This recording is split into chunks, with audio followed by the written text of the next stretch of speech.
ಇದು ಧ್ವನಿ ಕನ್ನಡ, ಪ್ರತಿಯೊಬ್ಬ ಕನ್ನಡಿಗನ ಧ್ವನಿ. ಹಳ್ಳ ಹಿಡಿದ ಬಹುಗ್ರಾಮ ಕುಡಿಯುವ ನೀರಿನ ಯೋಜನೆ ನೀರು ಒದಗಿಸುವಂತೆ ಪಟ್ಟಣ ಪಂಚಾಯಿತಿ ಮಾಜಿ ಅಧ್ಯಕ್ಷ ನಾಗರಾಜ ಲಕ್ಕುಂಡಿ ಆಗ್ರಹ. ಹೌದು, ಗದಗದಿಂದ ಹೊನ್ನಾಳಿ ಹೋಗಲು ಸಿರಹಟ್ಟಿ ಮಾರ್ಗವಾಗಿ ಚತುಷ್ಪಥ ರಸ್ತೆ ನಿರ್ಮಾಣವಾಗುತ್ತಿದ್ದು, ಈ ಕಾಮಗಾರಿಗಾಗಿ ರಸ್ತೆ ಪಕ್ಕದಲ್ಲಿರುವ ಬೃಹತ್ ಪೈಪ್ಲೈನ್ಗಳನ್ನು ತೆಗೆದು ಹಾಕಿರುತ್ತಾರೆ. ಈ ಕಾರಣದಿಂದ ಸಿರಹಟ್ಟಿ ಮತ್ತು ಮುಳಗುಂದ ನೀರು ಸರಬರಾಜು ಯೋಜನೆ ಸಂಪೂರ್ಣವಾಗಿ ನಿಂತು ಹೋಗಿದೆ. ಈ ಯೋಜನೆಯನ್ನು 2015ರಲ್ಲಿ ಮುಖ್ಯಮಂತ್ರಿಯಾಗಿದ್ದ ಸಿದ್ದರಾಮಯ್ಯನವರು ಬಹುಗ್ರಾಮ ಕುಡಿಯುವ ನೀರಿನ ಯೋಜನೆಯಾಗಿ ನದಿ ನೀರು ಸರಬರಾಜಿಗೆ ಚಾಲನೆ ನೀಡಿದರು.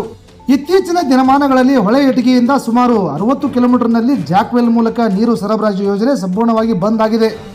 ಇದರಿಂದಾಗಿ ಸಿರಹಟ್ಟಿ ಮತ್ತು ಮುಳಗುಂದ ಪಟ್ಟಣ ಪಂಚಾಯಿತಿ ವ್ಯಾಪ್ತಿಯಲ್ಲಿರುವ ಸಾರ್ವಜನಿಕರಿಗೆ ಕುಡಿಯುವ ನೀರಿನ ತೊಂದರೆಯಾಗಿದ್ದು, ಆದಷ್ಟು ಬೇಗನೆ ಈ ಯೋಜನೆಯನ್ನು ಸರಿಪಡಿಸಲು ಪಟ್ಟಣ ಪಂಚಾಯಿತಿ ಮಾಜಿ ಅಧ್ಯಕ್ಷರಾದ ನಾಗರಾಜ ಲಕ್ಕುಂಡಿ ಇಂದು ಬೆಳಗ್ಗೆ 11:30 ಗಂಟೆಗೆ ಸಿರಹಟ್ಟಿ ಪಟ್ಟಣದಲ್ಲಿ ಸಂಬಂಧಪಟ್ಟ ಇಲಾಖೆಗೆ ಆಗ್ರಹಿಸಿದರು.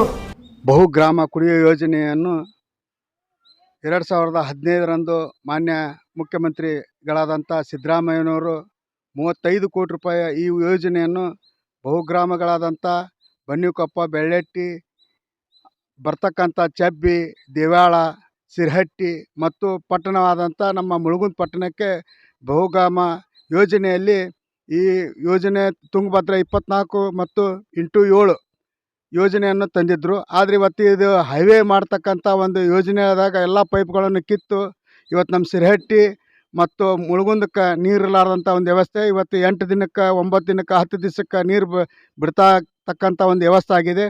ಈ ದಿಸೆಯಲ್ಲಿ ಅಧಿಕಾರಿಗಳು ಹಾಗೂ ಸಂಬಂಧಪಟ್ಟಂಥ ಸಚಿವರು ಈ ಭಾಗದ ಒಂದು ನೀರಿನ ವ್ಯವಸ್ಥೆ ಸಿಟಿ ಆಗಿದ್ದರಿಂದ ಬರ್ತಕ್ಕಂಥ ಬಜೆಟ್ ಅಧಿವೇಶನದಲ್ಲಿ ಇದಕ್ಕೆ ಹೆಚ್ಚಿನ ಒಂದು ಕುಡಿಯೋ ನೀರಿನ ಒಂದು ಸಿರಹಟ್ಟಿಗೆ ಮೂಲಭೂತ ಆದಂಥ ಒಂದು ಸಿರಹಟ್ಟಿಗೆ ಸ್ವಚ್ಛವಾದಂಥ ನೀರನ್ನು ಕೊಟ್ಟು ತಾವು ಈ ಒಂದು ಕಾರ್ಯದಲ್ಲಿ ಪಾಲ್ಗೊಳ್ಬೇಕಂತ ಹೇಳಿ